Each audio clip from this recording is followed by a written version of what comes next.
이 시간 말씀의 제목은 인생의 동굴 속에서 이런 제목으로 말씀을 증거하겠습니다. 지난주에는 아둘람 공동체라는 제목으로 1절과 2절 말씀을 같이 보았습니다. 다윗이 사울을 피해 아둘람 굴 속에 들어갔을 때 이스라엘 각지로부터 환난당한 모든 자, 빚진 모든 자, 또 마음에 원통한 자가 약 400명가량 다윗을 찾아 나왔습니다. 그래서 아둘람 공동체가 형성되었는데 아둘람 공동체의 특징을 세 가지로 말씀을 드렸었습니다. 첫째는 환난당한 자의 공동체였다. 둘째는 다윗을 중심으로 한 공동체였다. 마지막 세 번째, 치유되고 회복되는 공동체였다. 그래서 오늘날 참된 교회의 모습은 또한 어떠해야 되는지 우리가 함께 지난 시간에 생각해 보았습니다. 이제 오늘 이 시간은 각도를 조금 달리해서 다윗이 처한 상황에서 본문 말씀을 보고자 합니다. 다윗은 지금 계속되는 고난 가운데 있습니다. 일찍이 기름 부음을 받아 이스라엘의 왕으로 내정되었지만 왕위에 오르기는커녕 사울을 피해 도망만 다니며 육신적으로 심적으로 극심한 고난을 당하고 있는 것입니다. 도대체 이런 삶이 언제 끝이 날지, 터널의 끝에 언제쯤 도달해서 좀 빛을 볼 수 있을지 도무지 알 수 없는 정말 어렵고 힘든 상황 가운데 있는 것입니다. 오늘날 우리들에게도 정도는 다르지만 이와 같은 고난이 있습니다. 앞날을 생각하면 불투명하고 막막하기도 하고 또 두려움까지 느껴지는 그런 일들이 우리에게도 있는 것입니다. 그런 의미에서 오늘 본문은 우리에게 중요한 교훈을 줍니다. 이 시간 고난 가운데 행했던 다윗의 모습을 통하여서 인생의 크고 작은 동굴을 역시 지나가고 있는 우리들이 이 세상을 어떻게 살아가야 되는지 몇 가지 교훈을 함께 나누고자 합니다. 그 첫 번째는 지금 주어진 상황 속에서 나의 책임을 다함입니다. 지금 주어진 상황 속에서 나의 책임을 다함. 이것이 다윗이 고난 가운데 행하는 방법이었습니다. 본문 1절로 2절 같이 한번 읽어보겠습니다. 그러므로 다윗이 그곳을 떠나 아둘람 굴로 도망하매 그의 형제와 아버지의 온 집이 듣고 그리로 내려가서 그에게 이르렀고 환난당한 모든 자와 빚진 모든 자와 마음이 원통한 자가 다 그에게로 모였고 그는 그들의 우두머리가 되었는데 그와 함께한 자가 400명가량이었더라. 우리가 이미 잘 아는 내용입니다. 아둘람 굴 속에 들어간 다윗을 찾아서 다윗의 가족들이 왔고 환난당한 모든 자, 빚진 모든 자, 마음이 원통한 자가 하나둘씩 다윗에게 왔습니다. 그래서 다윗과 함께한 자가 400명가량 되었다고 말씀하고 있습니다. 이 400명 가운데는 다윗에게 힘이 되고 위로가 되는 사람들이 있었을 것입니다. 사울의 압제와 폭정 아래 자기의 능력을 제대로 발휘하지 못하고 빛을 보지 못했던 사람들이 있었을 것이고 한동안 높은 지위에 있었지만 변덕스러운 사울의 눈에 나서 한순간에 쫓겨난 사람도 있었을 것입니다. 그런 사람들 외에도 한 번도 쓰임받지는 못했지만 그래도 잠재성이 있고 앞으로 가능성이 충분한 젊은이들도 분명히 이 가운데 있었을 것입니다. 그런데 400명 가운데 그런 사람들만 있었을까요? 그렇지 않습니다. 이 무리들 가운데는 정말로 누군가의 돌봄이 필요한 사람, 아무데도 오갈 데가 없는 사람, 정신적으로나 육체적으로나 격려가 필요하고 위로가 필요한 연약하고 상처받은 심령들이 오히려 더 많았다고 봐야 합니다. 다윗이야말로 위로가 필요한데 하나님은 그런 다윗에게 오히려 그가 위로해야 되고 오히려 그가 섬겨야 되고 오히려 그가 돌봐야 될 사람들을 많이 붙여주셨던 것입니다. 그것뿐이 아닙니다. 사람이 이만큼 모이다 보면 이 안에는 각양각색의 사람들이 다 있게 마련입니다. 공동체 생활에 최적화된 이상적인 사람들은 별로 없는 것입니다.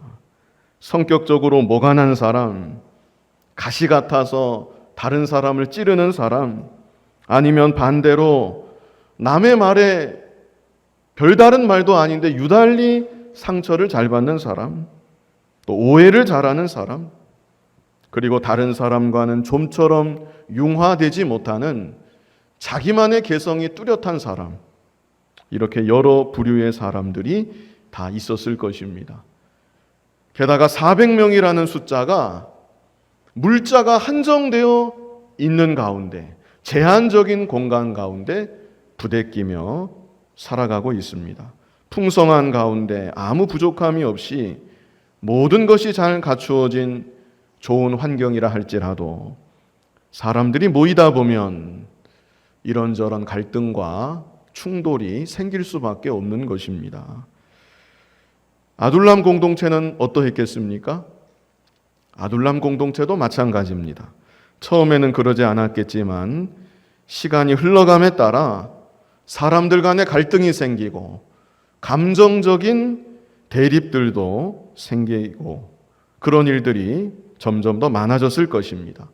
그리고 다윗은 바로 이런 공동체를 이끌어 나아가게 되었던 것입니다. 물론 처음에는 몰려오는 사람들을 보고 반갑고 기뻤을 것입니다. 그러나 시간이 차츰 지나가면서 크고 작은 문제들이 생길 때마다 골치가 아프고 내가 언제까지 이런 사람들 뒤치다꺼리를 해야 되는가, 이런 생각이, 인간적인 생각이 다윗의 마음 가운데 순간 들어올 수 있습니다. 더구나 다윗은 원래대로라면 지금 왕궁에 있어야 되는 사람입니다. 왕의 보좌에 앉아 있어야 될 사람인 것입니다. 이스라엘 나라의 모든 인재들 가운데 가리고 가려서 자기 마음에 딱 맞는 최정의 참모들을 뽑아서 그들과 함께 국정을 의논하고 있어야 될 사람입니다. 그런데 이렇게 동굴 속에서 어둡고 음침한 비좁은 공간에서 동굴을 나간 이후에도 마찬가지입니다. 여기저기서 노숙을 하면서 다윗의 주변에는 그저 상처받은 자들, 마음이 찢긴 자들, 오갈 데 없는 사람들, 주변에 그런 사람들과 함께 동고동락을 하였던 것입니다. 나는 기름 부음 받은 사람으로 이런 데 있을 사람이 아니다. 이런 일을 할 사람이 아니고 이런 사람들과 어울릴 사람이 아니다. 나는 골리앗 장수를 이겼고 수많은 전투에서 연전연승한 이스라엘 최고의 장수이며 하나님께서 인정하시는 이 나라의 진짜 왕이다. 다윗이 이런 생각에 사로잡혀 있었다면 다윗은 아둘람 공동체를 제대로 세워나갈 수가 없습니다. 하나님께서도 그런 다윗의 모습을 결코 기뻐하지 아니하셨을 것입니다. 그런데 다윗은 그의 마음속에 그런 교만한 마음, 자신을 내세우는 마음이 없습니다. 특권 의식도 없습니다. 그저 지금 이 순간 하나님께서 자기에게 처하신 바로 그 환경에 잘 순응하는 것이고 하나님께서 자기 주변에 모이게 하신 그 사람들, 바로 그 사람들을 잘 섬기는 것이고 그들과 함께 잘 어울리는 것이고 그래서 그들의 상처를 치유하며 아둘람 공동체를 잘 이루어 나아갔던 것입니다. 우리가 잘 아는 구절 누가복음 16장 10절 같이 한번 읽어보겠습니다. 지극히 작은 것에 충성된 자는 큰 것에도 충성되고 지극히 작은 것에 불의한 자는 큰 것에도 불의하니라. 여기서 지극히 작은 것을 지금 나에게 주어진 일이라고 생각해도 좋을 것 같습니다. 지금 나에게 주어진 일, 지금 내가 해야 되는 일, 바로 그 일에 최선을 다하고 충성을 다하는 것입니다. 다윗으로 말하면 나라 걱정하지 말고 앞으로 이 나라가 어떻게 될까? 내가 기름 부음 받은 왕인데 앞으로 이 나라가 어떻게 될까? 나라 걱정하지 말고 언제까지 내가 이렇게만 살아가야 되는가? 동굴 속에서 광야를 전전하며 상처받은 자들과 함께 내가 언제까지 이런 모습으로 살아야 되는가? 자신의 앞날에 대해서도 지나치게 고민하지 말고 다윗으로 말하면 하나님이 허락하신 아둘람 공동체를 잘 이루고 아둘람 구성원들을 잘 섬기면 되는 것입니다. 베드로전서 4장 19절도 같이 한번 읽어보겠습니다. 그러므로 하나님의 뜻대로 고난을 받는 자들은 또한 선을 행하는 가운데 그 영혼을 미쁘신 창조주께 의탁할지어다. 아멘. 고난 가운데 있을 때 무엇을 해야 되는가? 어떻게 해야 되는가? 무엇을 해야 합니까? 선을 행하는 가운데 그랬죠? 그 영혼을 미쁘신 창조주께 의탁할지어다. 고난 가운데 우왕좌왕하지 말고 내가 지금 할 수 있는 선을 행하라는 것입니다. 무엇이 선입니까? 하나님을 잘 믿고 섬기는 것이 최고의 선입니다. 그리고 내가 할 수 있는 일에 최선의 노력을 다하는 것, 그것이 또한 선입니다. 이렇게 선을 행하는 가운데 자기의 영혼을 그리고 나머지 모든 일들까지 창조주께 의탁하라는 것입니다. 그 다음 모든 일들은 하나님께 다 맡기라는 것입니다. 나의 인생이 깊은 터널 속을 거닐고 있다. 언제 이 상황이 끝이 날지, 앞으로 나는 어디로 가는지 도무지 알 수가 없다. 꼭 그런 일이 아니라도 하나님의 자녀된 우리들은 하루하루 이 세상을 어떻게 살아가야 하는가? 복잡하게 다른 생각하지 말고 지금 나에게 주어진 상황과 여건 가운데 불평하지 말고 최선을 다해서 하나님을 그 가운데 잘 섬기고 지금 내가 하고 있는 일, 하나님께서 내게 맡기신 일, 그 일에 묵묵히 충성을 다하는 것입니다. 이제 두 번째, 인생의 동굴 속에서 또 어떻게 해야 하는가? 두 번째는 계속해서 하나님의 뜻을 찾음입니다. 계속해서 하나님의 뜻을 찾음. 첫 번째는 무엇이었죠? 지금 주어진 상황 속에서 나의 책임을 다함. 그러는 가운데 계속해서 하나님의 뜻을 찾으라는 것입니다. 이것은 다른 말로 하나님께 기도하라는 것입니다. 하나님, 제가 앞으로 어떻게 해야 되겠습니까? 하나님의 뜻을 저에게 알게 하여 주시옵소서. 하나님께서 저의 앞길을 밝혀주시고 하나님께서 저의 인생길을 친히 인도하여 주시옵소서. 이렇게 하나님께 기도하며 나아가야 된다는 것입니다. 본문 3절로 4절 우리 같이 한번 읽어보겠습니다. 다윗이 거기서 모압 미스베로 가서 모압 왕에게 이르되 하나님이 나를 위하여 어떻게 하실지를 내가 알기까지 나의 부모가 나와서 당신들과 함께 있게 하기를 청하나이다 하고 부모를 인도하여 모압 왕 앞에 나아갔더니 그들은 다윗이 요새에 있을 동안에 모압 왕과 함께 있었더라. 다윗이 모압 미스베로 갔습니다. 미스베라는 말은요, 지역의 명칭이 아닙니다. 미스베라는 말은 망대라는 뜻입니다. 그래서 다윗이 모압 땅에 있는 어디인지는 정확하게 모르지만 어떤 망대로 자신의 부모를 모시고 간 것입니다. 그리고 다윗은 모압 왕에게 이곳 망대에 부모님이 머물 수 있게 해달라고 부탁을 하였던 것입니다. 다윗은 몇째 아들이죠? 8아들 중 막내입니다. 그렇다면 다윗의 부모님이 연세가 많았을 것입니다.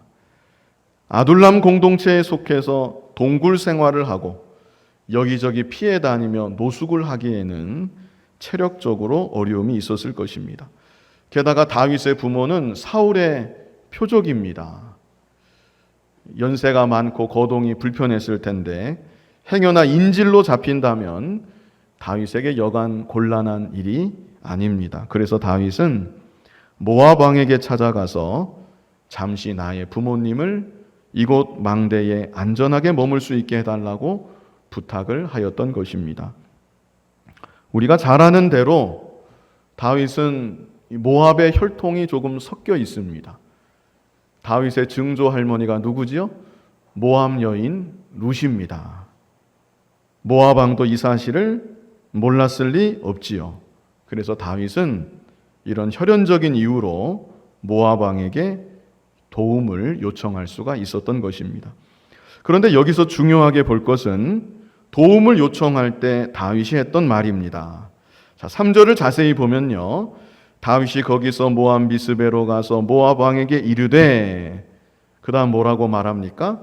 하나님이 나를 위하여 어떻게 하실지를 내가 알기까지. 이 말이 무엇을 알려줍니까? 다윗이 뭐하고 있다는 것입니까?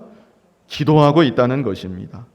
하나님이 자신을 어떻게 인도하실지, 어느 곳으로 이끌어 가실지 다윗은 지금도 매 순간순간 하나님 앞에 기도하면서 하나님의 뜻을 찾고 있는 것이고 하나님의 인도하심을 구하고 있었던 것입니다. 사실 여기에서뿐이 아닙니다. 사울에게 쫓기는 다윗의 삶 가운데 가장 중요한 것은 바로 기도였습니다. 하나님께서도 하나님의 계획과 섭리 가운데 다윗을 어떤 사람으로 연단하신 것인가, 여러 가지를 말할 수 있겠지만 그 중에 중요한 한 가지는 하나님께 더욱 간절히 기도하는 기도의 사람으로 다윗을 연단하시고 다윗을 만들어 가셨던 것입니다. 그저 때마다 기도하는 사람이 아니라 매 순간순간 하나님을 바라보며 기도하는 사람, 하나님의 도우심이 없으면 한순간도 살아갈 수 없음을 자각하고 날마다 순간마다 늘 깨어 하나님의 도우심을 구하고 그뿐 아니라 장차 되어질 모든 일에 대해서도 하나님의 뜻만을 찾고 하나님의 뜻만을 구하는 그런 온전한 기도의 사람으로 다윗을 연단하시고 다윗을 만들어 가셨던 것입니다.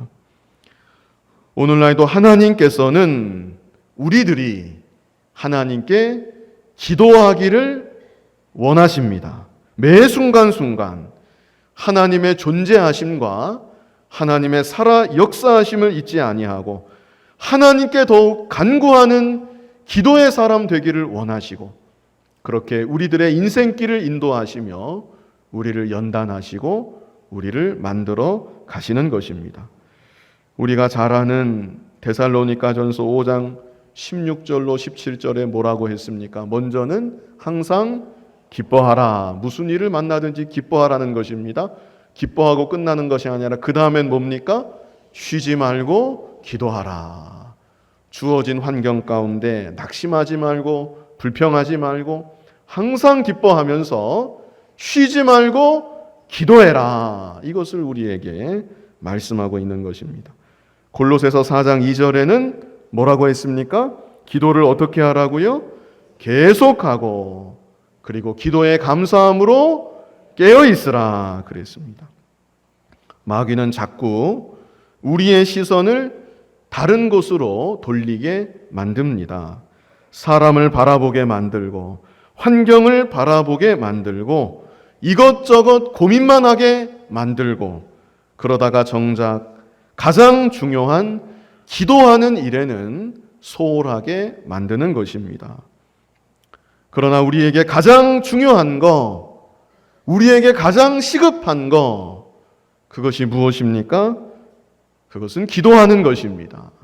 쉬지 말고 기도하는 것이고, 기도에 깨어 있는 것이고, 항상 하나님을 바라보고 하나님의 도우심을 구하는 것입니다. 야고보서 1장 5절 말씀 우리 같이 한번 읽어보겠습니다.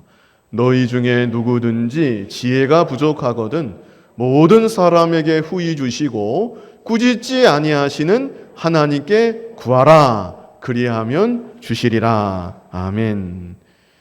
특별히 어려운 시험을 만났을 때, 인생의 동굴 속에 갇혀 있을 때 어떻게 해야 되는가? 하나님의 지혜를 구해야 되는 것입니다. 우리 하나님은 어떤 하나님이십니까? 여기 야고보서 1장 5절에 모든 사람에게 어떻게 하십니까? 후히 주시고 꾸짖지 아니하시는 하나님이십니다. 너는 아직도 그런 문제조차 스스로 해결하지 못하느냐? 나에게 그런 것까지 간구하느냐? 하나님은 절대로 그런 법이 없으십니다. 또 모든 사람이라고 말씀했죠? 모든 사람. 믿음이 강한 사람이든지 믿음이 약한 사람이든지 기도를 많이 해본 사람이든지 이제 처음 기도를 한번 해보는 사람이든지 하나님께 지혜만 구하면 우리 하나님은 어떻게 주신다고 했습니까? 후히 주신다고 여기 분명히 약속해 주셨습니다. 그런데 문제는 뭐가 문제입니까? 기도하지 않는 것이 문제입니다. 자기 지혜로만 살려고 하지 하나님의 지혜를 구하지 않고 하나님의 뜻대로 살려고 하지 않는다는 것이 그것이 문제인 것입니다. 날마다 기도하시기 바랍니다. 그래서 하나님의 지혜와 도우심을 구하고 인도하심을 구하고 하나님의 뜻을 찾고 또 구하는 여러분이 다 되시기를 바랍니다. 마지막 세 번째는 하나님의 뜻에 즉시 순종함입니다. 하나님의 뜻에 즉시 순종함. 우리 본문 5절을 같이 읽어보겠습니다. 선지자 갓이 다윗에게 이르되 너는 이 요새에 있지 말고 떠나 유다 땅으로 들어가라. 다윗이 떠나 헤렛 수풀에 이르니라. 성경의 기록상으로 다윗의 인생 여정 가운데 선지자 갓이 등장하는 제일 첫 번째 순간이 바로 여기입니다. 이 순간 이후로 선지자 갓은 다윗의 중요한 인생 스승이자 안내자가 됩니다. 선지자 갓만 있었던 것이 아닙니다. 하나님께서는 다윗의 일생을 두고 선지자 3명을 다윗에게 붙여주셨습니다. 그 세 사람의 이름이 역대상 29장 29절에 나오는데요. 역대상 29장 29절. 우리 참고로 한번 같이 읽어보겠습니다. 다윗 왕의 행적은 처음부터 끝까지 선견자 사무엘 글과 선지자 나단의 글과 선견자 갓의 글에 다 기록되고. 자, 이 세 사람입니다. 세 사람이 누구입니까? 먼저는 사무엘, 그리고 나단, 그리고 갓. 이렇게 세 사람입니다. 하나님께서는 이스라엘을 통치하실 때 어느 시점부터 왕을 세워주시고 왕을 통해 나라를 다스리도록 허락하여 주셨습니다. 그런데 하나님께서는 왕만 세워주신 것이 아니었습니다. 하나님은 언제나 왕 곁에 선지자가 있게 하셨습니다. 그래서 끊임없이 하나님의 뜻을 깨우치게 하시고 때로는 책망도 하게 하시고 그래서 하나님의 뜻대로 왕이 나라를 잘 다스리도록 인도하여 주셨던 것입니다. 그래서 이스라엘에 많은 왕들이 있었지만 한마디로 어떤 왕이 좋은 왕인가? 한마디로 어떤 왕이 나라를 잘 다스린 왕이었는가? 어떤 왕인가? 선지자의 말에 귀를 기울이고 선지자의 말에 순종한 왕이 좋은 왕이고 나라를 잘 다스린 왕입니다. 그런 면에 있어서 다윗이야말로 가장 모범적인 왕이었다고 말할 수 있습니다. 다윗은 하나님께서 그의 곁에 두신 3명의 선지자들의 말에 항상 귀를 기울였고 선지자들의 말에 즉시로 순종하는 사람이었습니다. 오늘 본문에서도 선지자 갓이 다른 설명 없습니다. 단도직입적으로 말했습니다. 뭐라고 말했습니까? 너는 이 요새에 있지 말고 떠나 유다 땅으로 들어가라. 그랬더니 다윗이 어떻게 했습니까? 다윗이 떠나 헤렛 수풀에 이르니라. 아마 갈 데가 없었던 것 같습니다. 수풀 밖에는 딱히 갈 데가 없습니다. 그래도 아무튼 떠나라니까 떠나서 헤렛 수풀에 이르니라. 자, 이 구절을 눈여겨보시면 선지자의 명령은 요새에 있지 말고 떠나라. 그때 다윗은 요새를 떠난 것입니다. 그리고 헤렛 수풀에 이르렀던 것입니다. 다윗을 향한 하나님의 뜻이 안전한 장소, 머물기 좋은 장소, 그 장소에 더 이상 있지 말고 떠나라는 것이었습니다. 그때 다윗은 좀 물어볼 것도 같은데 한마디 물어보지도 않았습니다. 왜 여기를 떠나야 되는 겁니까? 왜 그렇지요? 꼭 그래야만 되는 것입니까? 조금만 더 있으면 안 되겠습니까? 물어보려면 물어보고 싶은 말이 참 많을 것 같은데 다윗은 그렇게 하지 않고 즉시로 순종해서 요새를 떠나 자기를 안전하게 보호해주는 그 공동체를 안전하게 지켜주는 그 요새를 떠나서 헤렛 수풀에 이르렀다고 말하고 있습니다. 이것이 참 다윗의 좋은 모습입니다. 얼핏 보고 지나치면 그냥 그랬는가 보다 하고 넘어갈지 모르지만 사실 이 차이가 다윗을 하나님 마음에 합한 왕으로 만드는 가장 결정적인 요인이었다고 말할 수 있습니다. 겉으로 보기에 화려하고 대단한 헌신이나 섬김이 아니라 하나님의 뜻이라면 지금 당장 나를 곤란하게 만들고 나의 생각이나 계획과는 전혀 상반된다 할지라도 하나님의 뜻이라면 그 뜻 앞에 굴복할 수 있는 사람, 자기 생각을 즉시로 다 내려놓을 수 있는 사람, 그 사람이 바로 다윗이었던 것입니다. 하나님은 다윗의 일생 동안 선지자 3사람을 붙여주시고 3사람을 통해서 하나님의 뜻을 듣게 하셨습니다. 그렇다면 오늘날 우리들에게는 어떻게 하나님의 뜻을 알게 하십니까? 우리에게는 하나님의 뜻을 어떻게 알게 하시죠? 오늘날 우리에게는 기록된 하나님의 말씀이 있습니다. 성경책을 우리에게 주신 것입니다. 그리고 모든 믿는 자의 마음 가운데 양심을 통한 성령의 감동을 주십니다. 그러므로 우리들은 기록된 말씀에 우리의 마음을 집중시키고 욕심 없는 깨끗한 선한 양심의 소리에 우리의 주의를 기울여야 합니다.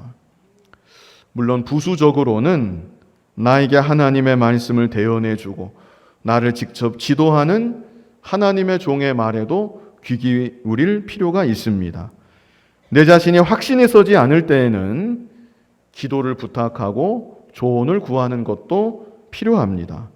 그러나 그보다 더 중요한 것은 이미 제가 말씀드린 대로 내 자신이 기록된 말씀 앞에 굴복하고 선한 양심을 통한 성령의 감동에 순종하는 것입니다.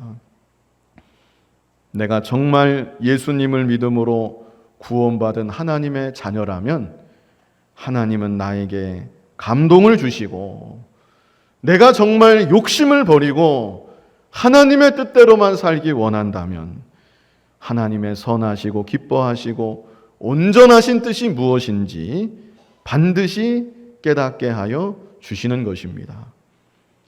특별히 인생의 동굴 속에서 하나님께서 깨닫게 하시는 하나님의 말씀이 반드시 있습니다.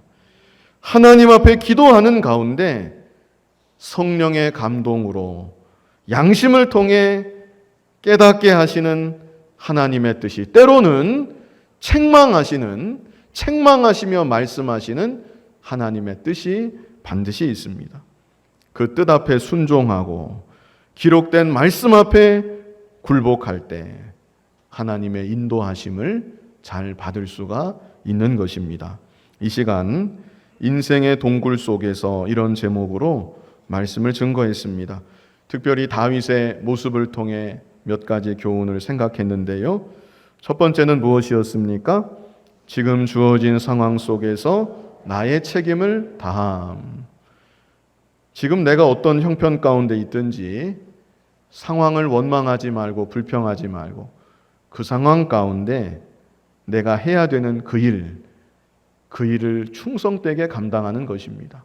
내게 맡겨진 그 일에 나의 책무를 다하는 것입니다. 두 번째는 무엇입니까? 계속해서 하나님의 뜻을 찾음.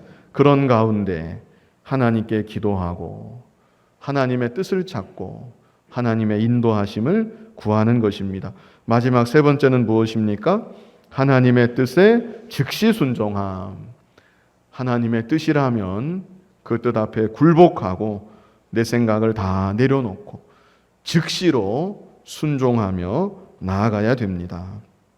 이 세상 살아가는 동안 이런 믿음의 모습으로 인생의 크고 작은 동굴들을 잘 통과하고 하나님의 인도하심을 받아 더욱 복된 길로 걸어가는 저와 여러분 되기를 간절히 바랍니다.